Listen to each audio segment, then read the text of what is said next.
মোমবাতিটা না।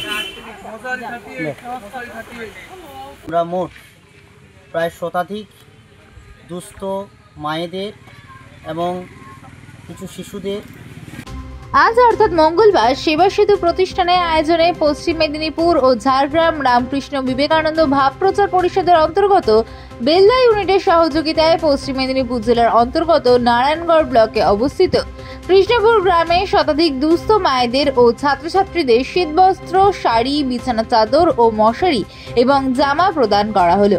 এরই সঙ্গে আগাম দীপাবলির শুভেচ্ছা জানিয়ে প্রত্যেকের বাড়ি যাতে আলোকময় ও সুখময় হয় তার জন্য মোমবাতি সহ মিষ্টিমুখ করানো হয়েছে। আমরা স্বামীজির আদর্শকে মাথায় রেখে জীবনে চলার চেষ্টা করছি বলে জানান তারা।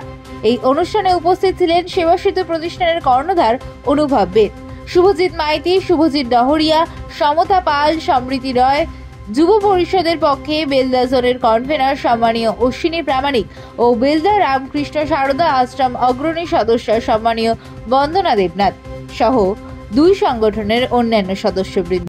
আমরা সেবা সেতু প্রতিষ্ঠানের আয়োজনে বেলদা রামকৃষ্ণ মিশনের আমাদের যে যুব পরিষদ আছে তাদের সহযোগিতায় কৃষ্ণপুর গ্রামে আমরা মোট প্রায় শতাধিক দুস্থ মায়েদের এবং কিছু শিশুদের এবং কিছু মধ্যবয়স্ক মানুষকে গেঞ্জি, মশারি, শীতবস্ত্র সহযোগে সামনে দীপাবলির শুভেচ্ছা বিনিময়ে রঙিন মোমবাতি এবং মিষ্টিমুখ, যেহেতু শুভ শারদীয়া শেষ করেছি তার শুভেচ্ছা জানিয়ে আমরা এই কর্মসূচি করলাম।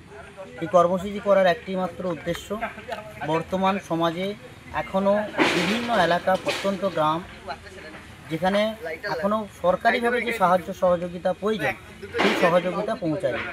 তার জন্য আমরা এরকম বেশ কিছু স্থানীয় ক্লাব, সামাজিক সংগঠন আমরা এই ধরনের কর্মসূচি করতে এগিয়ে এসেছি। আমরা প্রত্যেকের বাড়ি বাড়ি সার্ভে করে প্রকৃতভাবে দুস্থ এমন মানুষদের কাছে আজকে এই বস্ত্র বা এই সামগ্রী তুলে দিয়েছি। কতজনকে তুলে দিলেন বস্ত্র? আমরা প্রায় শতাধিক মানুষের হাতে তুলে দিয়েছি।